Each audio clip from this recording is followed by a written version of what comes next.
honorable delegates, heads of state, leaders of nations, distinguished representatives of peoples great and small, I greet you not as a career diplomat, nor as a man bred for banquet halls and handshakes. I do not come to you speaking the rehearsed language of polished politics. I come to you as a soldier of my people, as a guardian of a wounded land, as a son of a continent that has carried the cross of the world, yet has never worn its crown.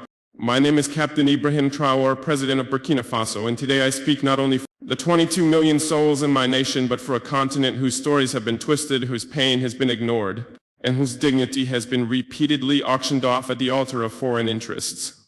Africa is not Tobago. Africa is not a battlefield. Africa is not your experiment, your puppet, your warehouse of raw materials. Africa is rising not to kneel but to stand. And today I say before this great assembly of nations, Africa will not kneel. One on the false generosity of global politics.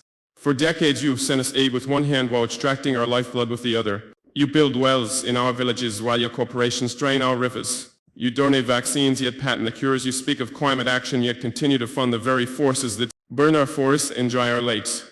What kind of generosity is this? The kind that feeds the mouth but silences the voice. The kind that keeps a man alive just enough to keep him dependent. We are not blind to this hypocrisy. Let me be clear, we are not ungrateful for sincere humanitarian assistance, but we reject a global order that disguises exploitation as partnership. We reject financial institutions that lend with one hand and steal sovereignty with the other. Africa no longer wants charity. We want justice. We want control over our own destinies. Too on the chains of colonialism and its modern descendants. Our wounds did not begin with us.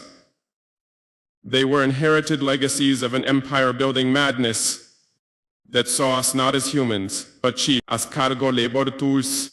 My ancestors were not consulted when maps were drawn with rulers and compasses in Berlin. The borders of Burkina Faso, like those of many African nations, were not carved by our ancestors, but by men who had never stepped foot on our soil, who knew nothing about languages, our tribes, or our spirits.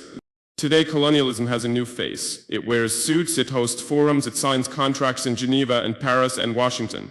But it still takes without consent, it still dictates instead of dialogues, it still silences instead of listening. If you want to talk about peace, then let's begin by unlearning the arrogance that peace is something only you can teach us. 3. On resource exploitation and the myth of development. They call us developing as if the theft of centuries did not set us back, as if the gold from our lands, the diamonds from our rivers, the oil beneath our feet did not build the very skyscrapers in which this assembly sits. Let us speak plainly. Burkina Faso is rich, Africa is rich in minerals and culture and wisdom and youth. But you have taught us to measure richness in GDP and export value. You call it development when a foreign company owns 90% of a gold mine on our land. You call it progress when your security forces guard cobalt mines but not our children's schools. That is not progress, that is piracy with legal documents. From now on we will define development on our own terms. Development that puts children in classrooms, not minerals on cargo ships.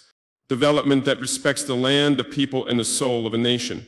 4. On sovereignty and interference. Why is it that when an African nation makes independent choices, we are called unstable? Why is it that when we seek military cooperation outside the colonial sphere, we are labeled a threat? Burkina Faso has chosen to walk a path of sovereignty that is not a threat to peace. It is a declaration of adulthood. We are no longer under your guardianship. We are no longer your junior partners in diplomacy. We are a free people. If a nation chooses partners that respect it rather than exploit it, that is not rebellion. That is wisdom. Let it be known, no foreign power will dictate the alliances of Burkina Faso. We will build relations based on mutual respect, not historical guilt or present-day intimidation. 5. On terrorism and manufacture wars. You ask why there is violence in the Sahel. You ask why our youth take up arms.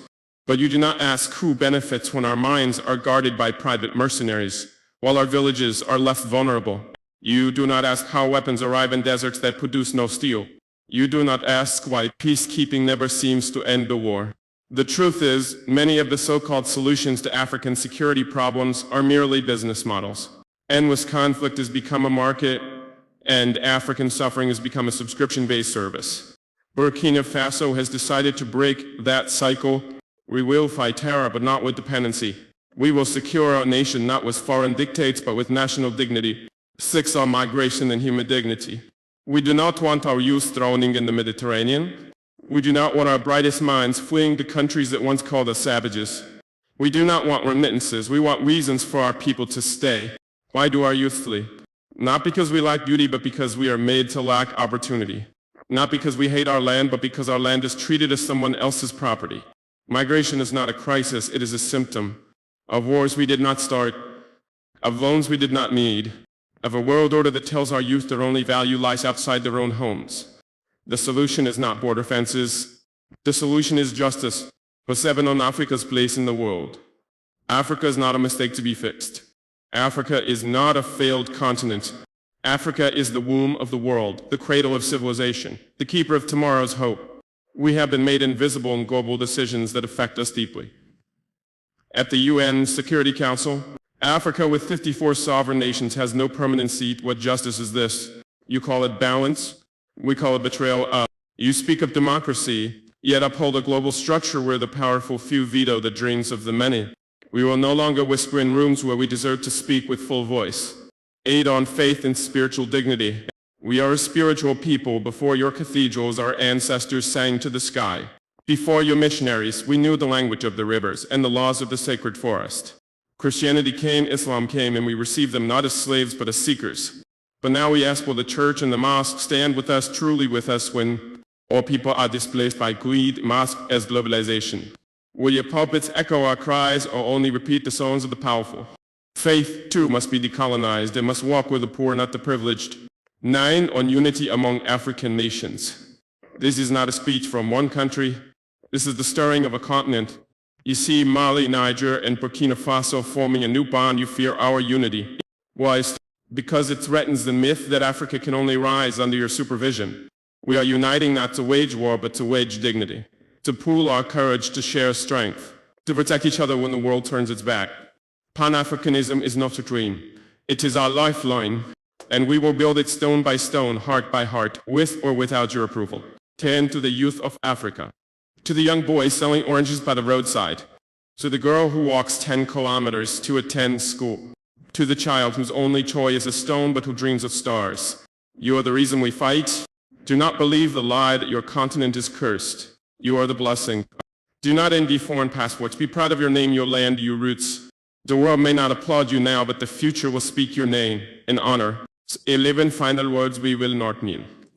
I do not come to declare war, I come to declare will. So we will not kneel to fear.